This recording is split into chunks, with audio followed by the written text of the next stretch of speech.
શક્તિ ભક્તિ અને આસ્થાનું કેન્દ્ર એવા અંબાજી ખાતે આગામી 1 થી 7 સપ્ટેમ્બર 2025 દરમિયાન ભાદરવી પૂનમ મહામેળાનું આયોજન થઈ રહ્યું છે।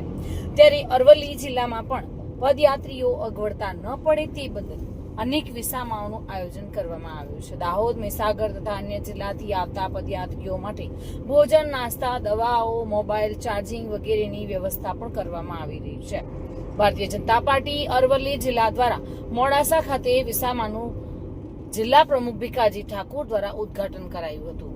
પદયાત્રીઓને અગવડતા ન પડે તે માટે સતત ચોથા વર્ષે વિસામામાં પદયાત્રીઓ માટે બુંદી, ગાંઠિયા, ચા, નાસ્તો, દવાઓ, સેલ્ફી પોઈન્ટનું આયોજન કરવામાં આવ્યું છે। આ ઉદ્ઘાટન પ્રસંગે ભારતીય જનતા પાર્ટીના પૂર્વ જિલ્લા પ્રમુખ રાજુભાઈ પટેલ, ઉપપ્રમુખ અનિલભાઈ પટેલ, મોડાસા વિધાનસભાના પ્રભારી સુભાષભાઈ શાહ, જિલ્લા યુવા મોરચાના પ્રમુખ અમીશ પટેલ, મોડાસા શહેર પ્રમુખ વિપુલ કડિયા, મહામંત્રી કેતનભાઈ ત્રિવેદી, કથન ભાવસાર, નગરપાલિકાના પ્રમુખ નીરજભાઈ શેઠ વગેરે હોદ્દેદારો ઉપસ્થિત રહ્યા હતા અને આ કાર્યક્રમને શોભાવ્યો હતો।